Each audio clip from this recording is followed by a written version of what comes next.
were to mention Sand Creek or the Washita River or Wounded Knee Creek, would you know what those three places have in common?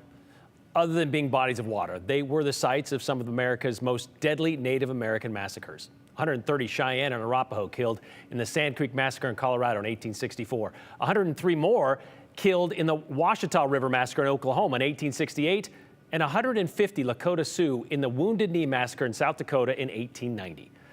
But you could add up all of those Native American deaths, and it still wouldn't equal the number of Shoshoni slaughtered in Idaho on this day 162 years ago.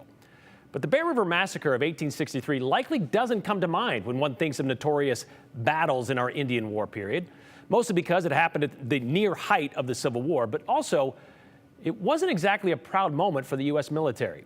The Shoshone tribe once spread their 17,000 people across parts of Nevada, Utah, Wyoming, and of course, Idaho. They moved with the seasons, and in wintertime, many of them would settle into the Cache Valley, which goes roughly from Logan, Utah, and into and around Preston, Idaho, because that's where the deer and the elk would go, and there was a river filled with fish. The Bear River, the Big River, they called it, or actually Boa Ogai. It was along that river on January 29, 1863, where nearly 300 infantry and cavalry found a band of Shoshone led by Chief Sagwitch. They attacked without warning, shooting the Shoshone down like sheep in what would become the deadliest such attack in our nation's history. It was 1862. The Civil War was working its way to a crescendo, its biggest battles still ahead. Out west and out of the action, California's 3rd Regiment Volunteer Infantry was sent eastward to Utah, not to fight for the Union, but to protect overland mail routes in the territory. And for one other reason, the federal government was worried the LDS Church would lead a secession from the Union. So they were sent to babysit the Mormons. And look, they hated each other.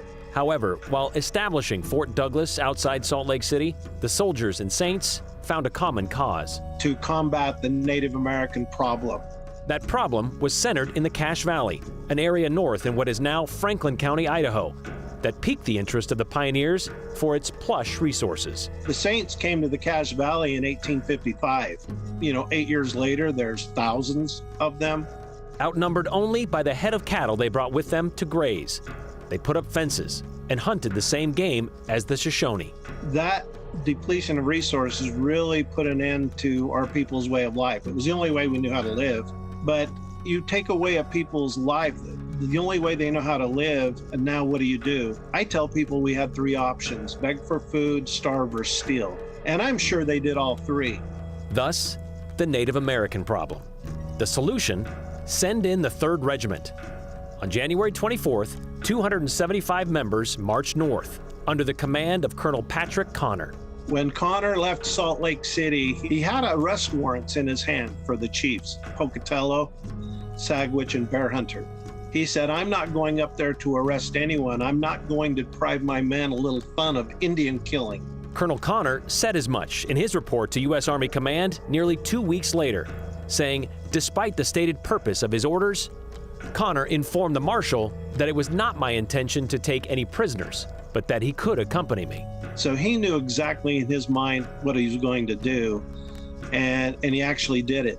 The regiment found the Shoshone hunkered down in their winter camp along the Bear River. At daylight, on January 29, 1863, they attacked the 75 Lodge village. The Shoshone that could ran toward the icy river. The massacre lasted about 4 hours. 14 Army soldiers were killed. The Shoshone deaths numbered in the hundreds. 3 Mormon men at the direction of Brigham Young went in the next day to look for survivors and count the dead. And they both had counts all of them had counts of over 450, which they wrote down in their journals and then a report back to Brigham Young. And they said 2/3 of that number were women and children. Only 150 Shoshone survived that morning, including Darren Perry's great-great-grandfather. So I am a direct descendant of Sagwitch. He had a son named Yeager who survived the massacre as a 12-year-old by playing dead. My grandmother sat at his feet on many occasions and heard the story over and over. My grandmother's name was May Timbimbu Perry.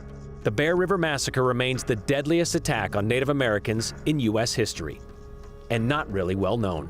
Why do you think it's taken so long to kind of get this attention, or that it isn't as well known as you probably would like it to be? I think early on the historians have said that, well, it was during the Civil War and just the news. There wasn't any news outlets out here other than the Deseret News, which they're not going to report on what happened. And I mean, it was kind of a black eye for the locals here. I had an old woman here in Cache Valley one day tell me that when I was a little girl, my great grandfather told me never to talk about it. And so, I think the local saints felt a little guilt by having the Army come take care of the Indian problem, realizing now what that really meant. They weren't proud of it, and they have some responsibility in it. And so you just never really talk about it. I guess that's probably why your grandmother and yourself feel it is important to tell this story. It is important, especially in today's world we live in. Look, we're all going to go through hard things. We're all going to go through things that are hard to discuss and talk about. That one terrible event shouldn't define us. And I want people to know, you can talk about something hard, but then let's talk about what we can do together to make this world a better place. This is what Darren is doing now. He spends most of his time continuing the legacy his grandmother started by making sure the complete history of this massacre, from his ancestors' perspective, is told. And a lot of people are picking up on that. Today, several gathered at the Bear River site to commemorate the anniversary of that attack. They even shared a proclamation sent by Idaho Governor Brad Little today. Worth noting, the Northwestern Band of the Shoshoni Nation did buy the massacre site, but that wasn't until 2018, 2 years after the exact site of the massacre was located by an Idaho historian and a team from Utah State University. They used modern technology and maps that were drawn by the soldiers who participated in the 1863 attack.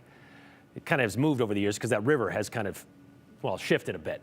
Darren says they consider it sacred burial ground now, and there are 2 projects underway to preserve it. Since 2013, they've been trying to restore the land to its pre-massacre days, before pioneer and modern farmers destroyed the ecosystem.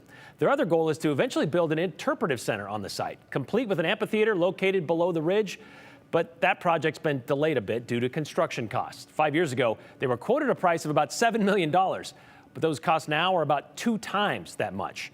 And they've only been able to raise about $1 million so far.